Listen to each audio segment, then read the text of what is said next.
जी हां दोस्तों, उत्तराखंड में इको सेंसिटिव जोन होने के बाद भी कैसे सरकार ने दे दी हजारों देवदार के पेड़ों को काटने की अनुमति। ये वो सवाल है जिसको लेकर उत्तराखंड के उत्तरकाशी से लेकर देश की संसद तक में सवाल हो गया। कैसे उत्तराखंड के सांसदों की चुप्पी पर हो रहा सवाल, क्यों बिहार से आने वाली कांग्रेस की राज्यसभा सांसद ने कर दी बीजेपी की बोलती बंद। पूरी खबर बताऊंगा आपको। नमस्कार, पहला मैं पंकज रौतेला, आप देख रहे हैं उत्तराखंड न्यूज।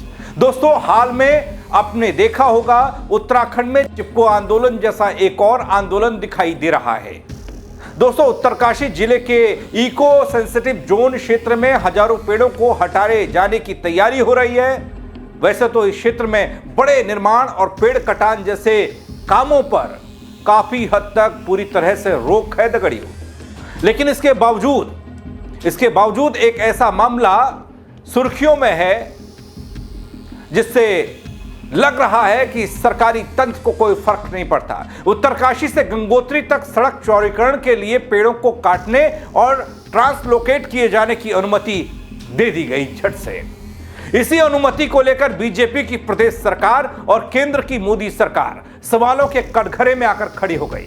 दोस्तों, उत्तराखंड के उत्तरकाशी जिले में गंगोत्री तक सड़क चौड़ीकरण का बहुप्रतीक्षित महत्वाकांक्षी प्रस्ताव योजना धरातल पर उतरने की दिशा में आगे बढ़ रही है। बल सामरिक नजर से बेहद महत्वपूर्ण मानी जा रही इस प्रोजेक्ट को अलग अलग स्तरों से मंजूरी मिल चुकी है, लेकिन इस विकास परियोजना के साथ ही एक बड़ा पर्यावरणीय संकट जुड़ गया। इको सेंसिटिव जोन में आने वाले इस क्षेत्र में कुल 6,822 पेड़ों को या तो काटा जाएगा या फिर उनका ट्रांसलोकेशन किया जाएगा, जिसको लेकर पर्यावरण प्रेमियों में गहरी नाराजगी देखी जा रही है। स्थानीय लोगों में नाराजगी है और स्थानीय लोगों की वो तस्वीर तो आपने देखी होगी, मैंने भी दिखाई, जिसमें वो देवदार के पेड़ों की रक्षा के लिए रक्षा सूत्र बांध रहे हैं। साथ ही पेड़ों को काटने का विरोध अपने चरम पर है। लेकिन इस पूरे मामले में जहां एक तरफ दोस्तों उत्तराखंड की सियासत में सन्नाटा है, उत्तराखंड के साथ ही हिमालय की चिंता की बात करने वाले सियासी लोगों के मुंह में मानो दही जम गई हो, वैसा ही हाल प्रदेश के सांसदों का है। ना लोकसभा ना राज्यसभा, दोनों जगह चुप्पी ऐसी, इस मामले पर कोई कुछ बोलने को तैयार नहीं। एक भी सांसद ने संसद में इस मामले पर किसी का ध्यान अपनी ओर खींचने की कोशिश नहीं की गई। क्यों नहीं की यह आप बताइएगा। लेकिन कांग्रेस की राज्यसभा सांसद ने न सिर्फ इस मुद्दे को संसद में उठाया, बल्कि उससे पड़ने वाले प्रभाव असर पर भी बीजेपी के सांसदों को आईना दिखाने का काम किया। हमारे उत्तराखंड के लोकसभा और राज्यसभा के सांसदों को बैकफुट पर ला दिया। पर्यावरण के साथ एक तरफ प्रधानमंत्री कहते हैं एक पेड़ मां के नाम लगाओ, और दूसरी तरफ विकास का ढकोसला देके लाखों पेड़ काटे जाते हैं। मैं फिर से आकर्षित करना चाहती हूँ, चाहे हसदेव हो चाहे उत्तराखंड हो, गंगोत्री, इसी सदन में आश्वासन दिया गया था पिछले से पिछले सदन में सारे मंत्रियों ने, चाहे डिफेंस मिनिस्टर हो चाहे पर्यावरण मंत्री हो, उन्होंने कहा था कि हम देवदार के वृक्षों को नहीं काटने देंगे। आज वहां से जो रिपोर्ट आ रही है कि जो इको सेंसिटिव जोन भागीरथी के गंगोत्री का है, वहां से 6,000 पेड़ों को काटने की अनुमति दे दी गई है। वहां के लोग पेड़ों को रक्षा सूत्र बांध रहे हैं, जो कल की रिपोर्ट है 6 और 7 तारीख दिसंबर को, ताकि उन पेड़ों को बचाया जा सके। अभी महोदय ये वही क्षेत्र है जहां अगस्त में धराली की भीषण आपदा हुई थी और लगभग 150 लोग के शव अभी भी 40 फीट मलबे में दबे होने की बात कही जा रही है। जी हां दोस्तों, उत्तराखंड में पेड़ों को कटने से बचाने वाली गौरा देवी को भारत रत्न देने की मांग करने वाले राज्यसभा सांसद महेंद्र भट्ट को भी देवदार के पेड़ों की चिंता नहीं है। देवदार के पेड़ नहीं भारेबल उत्तराखंड में।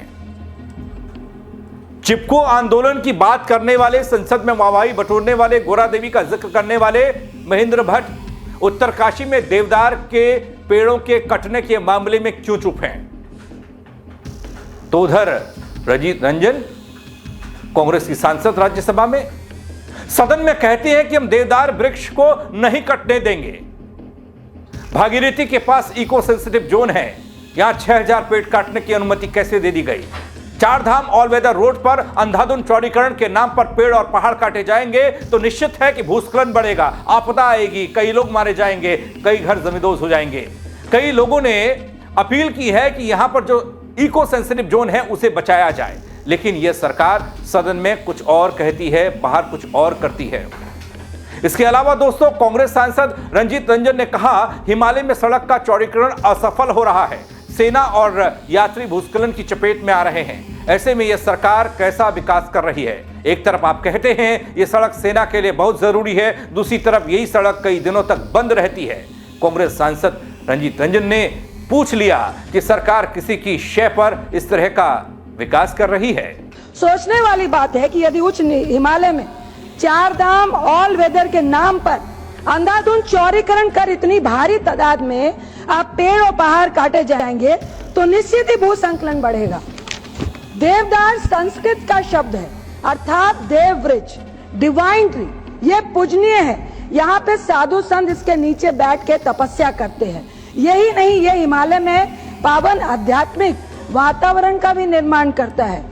ये जो गंगा के जल को, जो हम कहते हैं ना कि विशेष है गंगा का जल, उसमें जो बैक्टीरिया फास आते हैं वो देवदार के वृक्षों से जो रिसकर जो तत्व आते हैं उसके कारण ही बैक्टीरिया फास होता है। इससे अधिक दुर्भाग्यपूर्ण और क्या होगा अध्यक्ष जी कि पिछले वर्ष से इस योजना पर काम चल रहा है।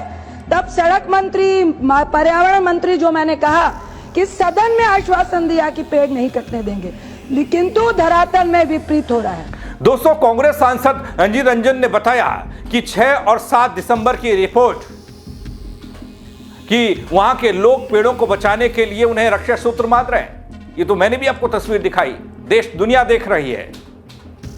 ये वही क्षेत्र है जहां धराली की भीषण आपदा आई थी, जहां 150 लोगों के शव 40 फीट मलबे में दबे होने की बात आज तक कही जा रही है। कई समाज सेवी, कई पर्यावरण प्रेमी, इवन आप ही के मुरली मनोहर जोशी जी, डॉक्टर कंस सिंह जी, कई लोग लगे हुए हैं। सुप्रीम कोर्ट में भी अपील दी है कि यहाँ जो इको सेंसिटिव जोन है, एक ही जोन है जो गंगा का जो निश्चल जल है वहां पे बहता है, उसको बचाया जा सके। लेकिन आप यहाँ कुछ बोलकर जा रहे हैं और वहां पे जाके आप विकास के नाम पर तबाही का काम कर रहे हैं। मैं लगातार देख रहे हैं कि हिमालय में चौड़ीकरण लगातार असफल हो रहा है। अध्यक्ष जी, ये बहुत सोचनीय बात है कि लगातार हिमालय में चौड़ीकरण असफल हो रहा है। सेना और यानी यात्री भूसंकलन आपदाओं के नीचे आ रहे हैं। आप एक तरफ कहते हैं कि भाई सेना के लिए जरूरत है और सेना का रास्ता ही कई कई महीनों तक भूस्खलन के कारण बंद रहता है, तो ये किसके कारण, किसकी शय पर इस तरह का विकास आप कर रहे हैं? दोस्तों, कांग्रेस की राज्यसभा सांसद रंजन यही नहीं रुकी, वो आगे कहती हैं कि सोचने वाली बात है, यदि उच्च हिमालय में चारधाम ऑल वेदर रोड के नाम पर इतनी भारी तादाद में पेड़ों का कटान होगा, पहाड़ काटे जाएंगे, तो निश्चित ही लैंडस्लाइड की घटनाएं बढ़ेंगी। देखिए ना कैसे बिहार से आती हैं। चिंता पहाड़ की है, चिंता देवदार की है, चिंता हिमालय की है। लेकिन हिमालय की बात हिमालय में करने वाले लोग क्यों संसद में चुप्पी साधे हैं?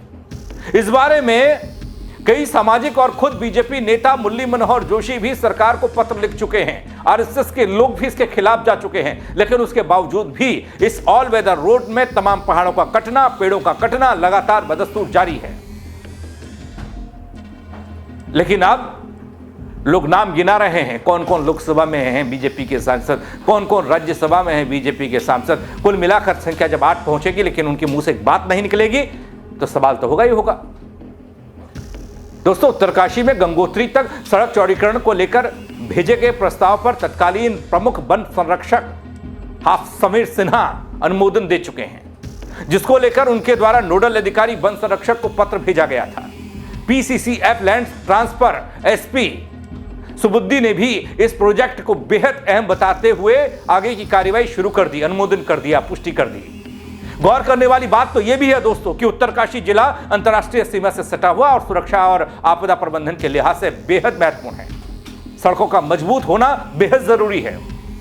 इसी कारण उत्तरकाशी से गंगोत्री तक सड़क चौड़ीकरण को सामरिक महत्व का प्रोजेक्ट बताया जा रहा है। सरकार का तर्क है इस पर, ऐसा नहीं है सरकार तर्क नहीं देगी। बेहतर सड़क कनेक्टिविटी, सेना की आवाजाही, तीर्थयात्रा, आपातकालीन सेवाओं को मजबूती मिलेगी बल। लेकिन ऐसी मजबूती जिसका विरोध, हालांकि मैंने पहले भी आपको बताया एक रिपोर्ट के जरिए, उत्तराखंड में कोई भी प्रोजेक्ट ऐसा नहीं जो विवादों की नींव पर खड़ा ना हो। उस पर सवाल आज तक हो रहे हैं, लेकिन वो प्रोजेक्ट पूरा कर दिया गया।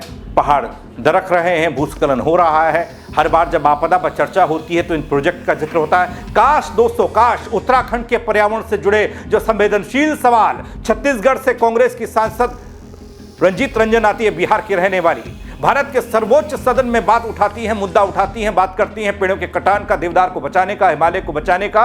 हमारे सांसद भी उठा पाते, बात कर ही लेते, उतनी जोर से नहीं, थोड़ा धीरे कर लेते, काश इतनी हिम्मत दिखा पाते, लेकिन नहीं।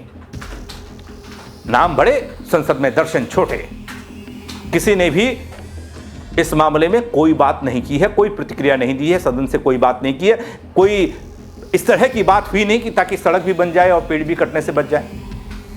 भाई ये तो सुझाव तो दे ही सकते थे कि आप ऐसा कर सकते हैं, लेकिन नहीं।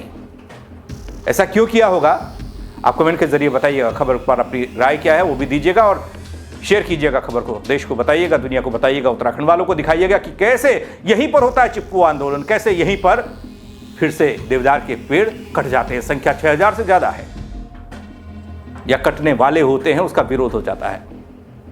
मेरे साथ जुड़ने के लिए आप सबका बहुत शुक्रिया दोस्तों। जय उत्तराखंड।